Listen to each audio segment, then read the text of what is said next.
semua. Shalom semuanya. Selamat datang di YouTube Revival Fire City. Hari ini bersama saya Revealer Reni dan Dr. Supranatural. Ya, saudara-saudara, saat ini kita akan mempunyai acara yang berbeda dari sebelum-sebelumnya. Kita akan seperti bertanya jawab antara teman sejawat, seperti kalau dokter berbicara antara dokter dengan dokter, tetapi ini antara orang-orang yang memang supranatural. Gimana kira-kira, Rara? Nah, pertanyaannya lagi happening nih ya, saudara-saudara. Banyak yang masuk ke DM di WhatsApp, ada orang juga sharing konseling tentang penyakit. Nah, mereka tuh bingung, udah diagnosa, udah pakai segala macam pengobatan nggak sembuh-sembuh. Dan mereka tuh ngerasa ada yang nggak enak, beda, ini kayak bukan penyakit biasa. Dan akhirnya keluarga ini atau orang ini pasti bilang seperti ini kayaknya santet deh, ini kayaknya serangan kegelapan deh. Nah, kalau menurut dokter supranatural, kita mau lihat dari sisi pandang kedokteran ya. Kalau orang supranatural kita pasti percaya itu santet. Tapi bagaimana seorang dokter bisa menanggapi tentang hal itu? Ya, menurut sudut pandang saya, pertama ada sakit yang memang tidak bisa dibuktikan secara objektif. Jadi dia ada mengeluh sakit, tapi saat kita melakukan pemeriksaan, laboratorium, USG dan lain-lain, kita tidak dapat buktikan. Tetapi memang dia sakit.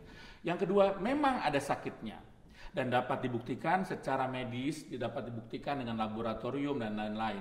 Tetapi kemudian ada juga yang berkembang dengan obat-obatan dia sembuh, tetapi ada juga yang dengan obat-obatan tidak sembuh. Dan yang ketiga, ada memang sakit penyakit yang dapat menimbulkan kematian. Tetapi saya percaya sekali, Yesus adalah nama di atas segala nama, termasuk nama di atas nama dari segala penyakit. Dan Tuhan Yesus berkuasa di atas nama-nama itu, dan oleh bilur-bilur Yesus pasti kita sembuh. Amin. Nah, kalau sampai sejauh ini, kasus-kasus penyakit apa yang disebabkan oleh santet itu yang pernah dokter doakan atau pernah dokter itu lakukan? Temukan. Ya. Pernah ada seorang ibu yang datang ke tempat praktek saya.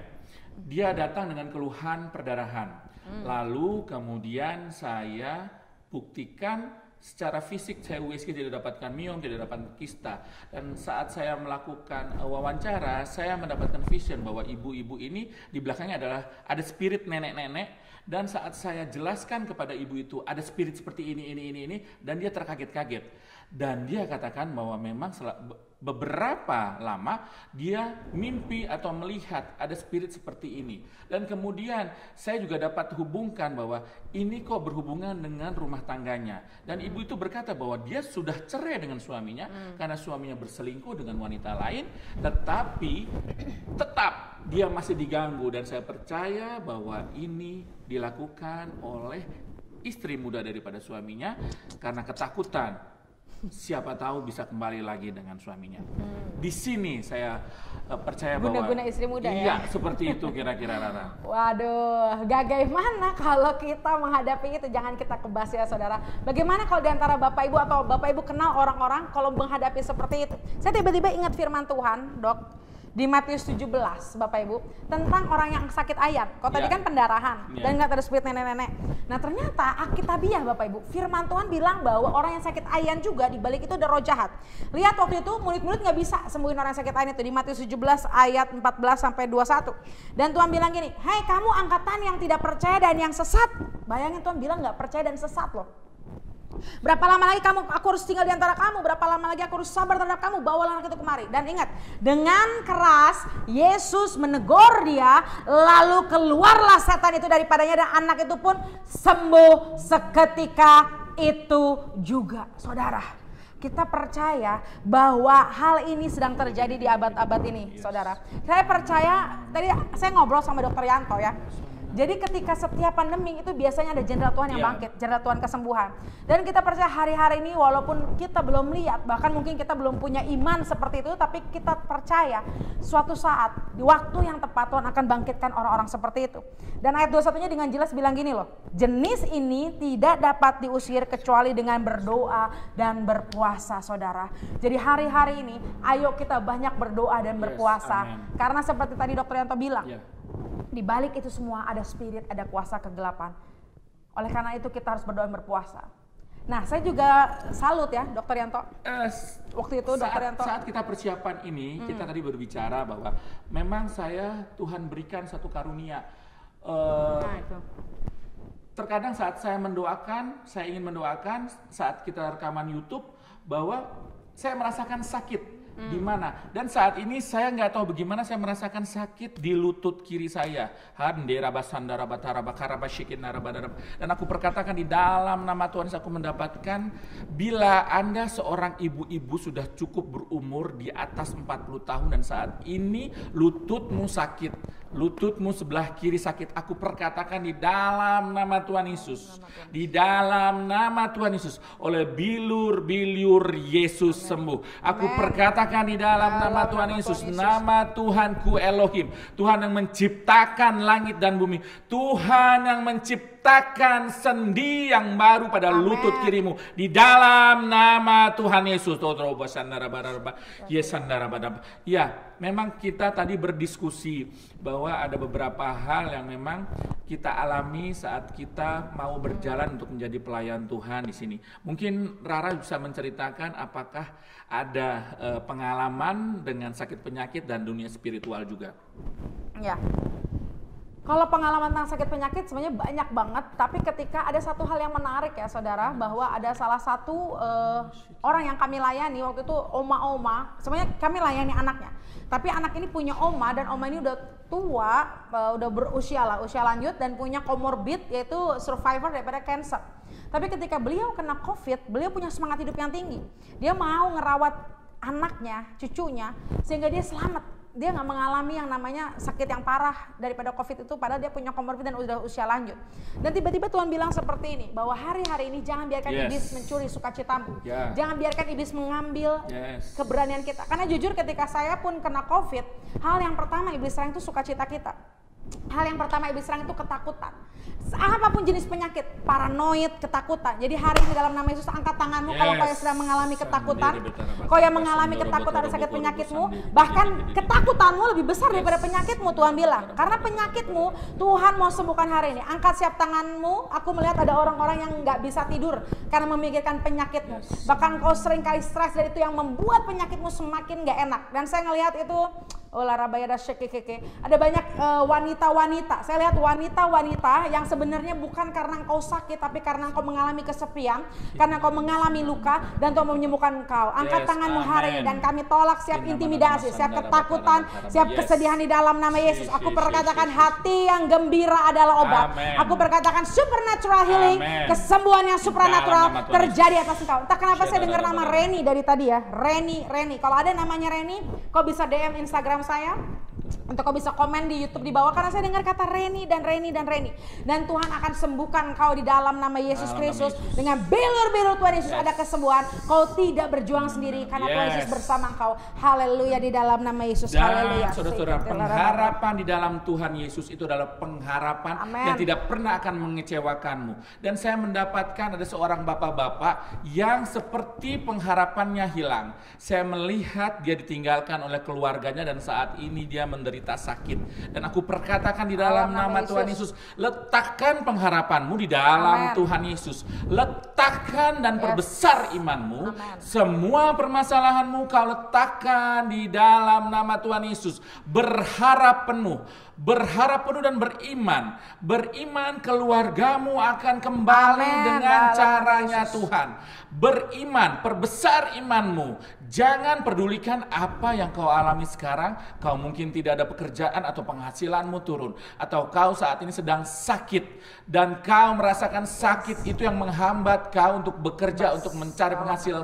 Dan kami perkatakan di dalam nama Tuhan Yesus saat ini mukjizat Tuhan terjadi padamu dan kau sembuh oleh bilur-bilur Yesus. Dan kami perkatakan nama Tuhan kami Baal Perasim, Tuhan yang akan menerobos setiap kesulitan keuanganmu. Dan kami perkatakan di dalam nama Tuhan Yesus, mukjizat pertama yang Tuhan lakukan yaitu anggur di Kana terjadi di dalam keluargamu. Kau akan menikmati kemanisan di dalam rumah tanggamu, semakin hari semakin manis di dalam nama Tuhan Yesus. Haleluya. Nah, tiba-tiba aku teringat nih, aku tiba-tiba tertarik. Bagaimana kita bisa menyatukan ilmu medis sama supernatural? Kan Bapak kan dokter, tapi Bapak juga senang banget supernatural. Bagaimana itu bisa sinkron? Bagaimana bisa selaras? Ya, saya menemukan bahwa Ada beberapa orang yang memang dengan obat-obatan dia akan sembuh. Tetapi ada beberapa orang juga memang dia menolak obat-obatan. Saya percaya dengan imannya dia juga dapat sembuh. Karena memang itu kemurahan Tuhan. Lalu bagaimana dengan Rara? Apakah ada beberapa kasus dengan sakit penyakit dengan santet yang memang Rara alami? Ya, kalau yang saya pengalaman yang pernah saya hadapi dan lain sebagainya, santet itu selalu punya namanya tempat pijakan. Santet itu selalu masuk ketika ada celah. Artinya kalau kita anak Tuhan, kita pakai darah Yesus, kita tercover, terproteksi. Tapi kalaupun sampai ada, pasti ada tempat pijakan. Yang pertama kita harus tahu apa tempat pijakan dalam hidup kita. Apa tempat pijakan dalam rumah kita. Apa celah yang ada di hati kita sehingga kok setan bisa masuk. Amin Bapak Ibu.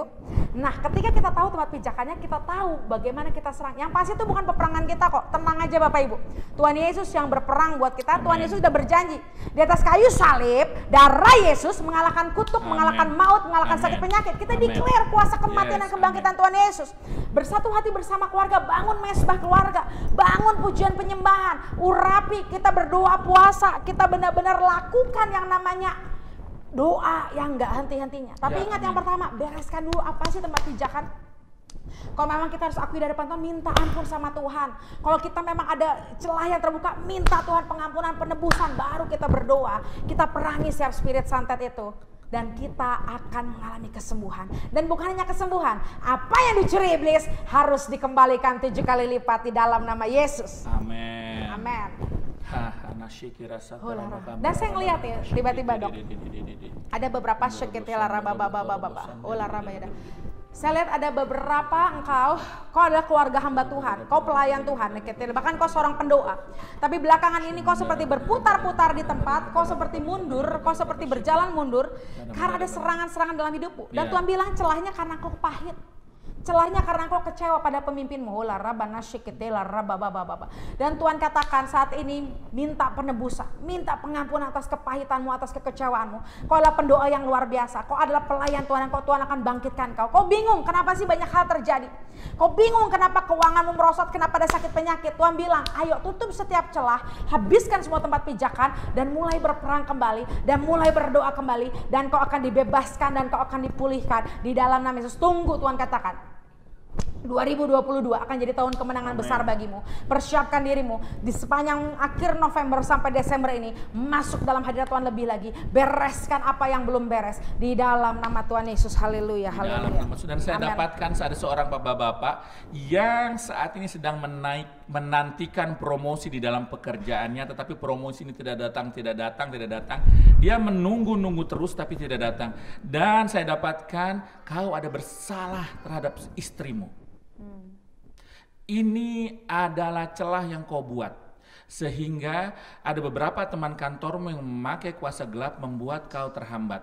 Dan aku perkatakan di dalam nama Tuhan Yesus, ada pemulihan di dalam rumah tangga ini Tuhan. Di dalam nama Tuhan Yesus. Bapa, kau datang pada istrimu, kau lakukan apa yang harus kau lakukan. Kau minta maaf padanya, dan kau perkatakan apa kesalahanmu. Dan aku melihat di dalam nama Tuhan Yesus pemulihan terjadi pada keluargamu, dan promosi-promosi itu akan ada padamu di dalam nama Tuhan Yesus. Haleluya. Dan aku tiba-tiba teringat juga tentang manifestasi dok. Jadi kan orang bertanya-tanya, gimana kita orang itu tahu kok ada santet masuk ke rumah dia? Pertama saya mau bilang ini, kalau di rumahmu tiba-tiba wangi melati, kalau tiba-tiba di rumahmu ada wangi kemenyan, wangi daun pandan, wangi bangkai, atau wangi bau bangkai, bau amis darah, atau tiba-tiba di atapmu tiba-tiba bunyi buk, ada suatu hentakan keras seperti pasir, seperti batu, atau tiba-tiba ada tanah di depan rumahmu. Ada apa lagi dok biasanya? Ada pohon mati. Ya, pohon-pohon mati, pohon-pohon kering, atau maaf ya, misalkan ada pakaian dalam orang tiba-tiba depan gerbangmu yang isinya ada kotoran atau isinya darah atau apapun juga. Kalau itu terjadi atas rumahmu, jangan takut, langsung engkau tahirkan rumahmu dengan kuasa nama Tuhan Yesus Kristus. Ambil darah Yesus, ambil minyak urapan, dan kau tahirkan rumahmu. Kau tahirkan seluruh keluargamu. Jangan takut, karena Tuhan Yesus yang berperang buat setiap kita. Ada banyak lagi sebenarnya manifestasi. Mungkin dokter mau tambahin manifestasi. Ya, saya pernah mendapatkan bahwa peliharaan daripada seseorang yang kemudian mati dan beruntun, sehingga Dia baru setelah beruntun baru dia sadar bahwa ada serangan. Dan memang itu adalah serangan terhadap keluarganya. Bila ada seperti itu juga saudara-saudara, Anda dapat tahirkan rumah Anda. Iya. Benar saudara. Jadi ketika sebelum itu manifestasinya lebih jauh, jadi ketika itu udah muncul langsung Bapak Ibu jangan takut, langsung doa. Atau mungkin kalau Bapak Ibu takut hubungi mentor rohanimu, Bapak Ibu rohanimu atau hamba Tuhan, minta doakan, minta bersatu dalam doa. Dan kita percaya bahwa surga terbuka dan semua kuasa kegelapan harus pergi di dalam nama Yesus. Amin saudara. Amin. Jadi dengar-dengar juga kan ada banyak juga nih teror, intimidasi nih. Mau Natal tahun baru kan tentang COVID lagi, ini untuk penutupnya nih Dok. Jadi saran-sarannya gimana supaya kita nggak takut dan kita nggak kena lagi sakit penyakit seperti itu, bagaimana kira-kira tips-tipsnya? Iya, saya yakin dan percaya bahwa ada perlindungan pada kita anak-anak Tuhan. Kita pakai darah Tuhan Yesus. Kita doakan, kita declare Mazmur 91 dan lain-lain, dan kita lakukan tindakan profetik saudara-saudara. Sehingga kita melakukan bagian kita dan kita tahu bahwa Tuhan yang menyelesaikan semua. Amin. Seperti di atas kayu salib. Haleluya. Amin. Tetap berdoa dan berjaga-jaga karena percaya kuasa Roh Kudus jauh lebih dahsyat dari apapun juga. Roh dalammu dan roh dalam kita semua lebih besar daripada roh yang ada ini. Jangan takut, tetap percaya, tetap berdoa karena lawatan kesembuhan sedang mengalir Indonesia. Karena lawatan kesembuhan sedang ada di buat kota-kota. Khususnya aku lihat Manado. Tuhan katakan kesembuhan dan lawatan terjadi atas Manado. Dan aku juga lihat buat Jakarta. Aku berdoa karena doa orang-orang kudus Jakarta hari ini masih berdiri. Kan ada doa orang-orang kudus. Aku melihat pendua-pendua syafaat yang mengangkat Jakarta sehingga Jakarta tidak terkena bencana, sehingga Jakarta tidak hancur karena ada doa orang kudus. Dan saya juga melihat buat Bandung, Tuhan katakan api revival atas Bandung harus menyala kembali. Karena engkau Bandung, kau adalah lautan revival, bangkit kembali pada destinimu di dalam nama Tuhan Yesus Kristus. Haleluya. Amin, di dalam nama Tuhan Yesus Kristus. Akhir kata, saya Rara Syahan Refiller Lady mengakhiri video ini dengan satu kata, tuntas. Dan saya Dr. Yanto Sinaga, supranatural dokter. Di dalam Tuhan, mukjizat adalah suatu kepastian.